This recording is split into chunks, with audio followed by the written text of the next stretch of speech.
500 দিল টাকা সালমা খাতুন। সালমার জন্য আমি কি বা দোয়া করি, সুন্দর মতো স্বামী দিবে, দিবে পাকা বাড়ি, চুল দিবে লম্বা লম্বা, ঠোঁট দুটি রাঙা, পাড়ার লোকে দেখে বলবে জামাই একখানা।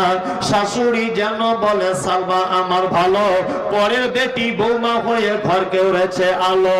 ননদেরও সাথে যেন ঝগড়া নাকি হয়, ননদেরও সাথে যেন ঝগড়া নাকি হয়, এই দোয়া করি আল্লাহ নিকটে তোমায়। সালমা যখন যাবে যাবে শ্বশুর বাড়ি, চড়াইয়া দিবে তুমি টাটা সুমো গাড়ি, নাকে দিবে নাক ফুল, কানে দিবে দুল, নাকে দিবে নাক ফুল, কানে দিবে দুল, আর বেনারসি শাড়ি পরতে হয় না যেন ভুল। ভেবো না সালমা তুমি, ভেবো না গো তুমি, তোমার জন্য দোয়া করে চলে যাব আমি, আমি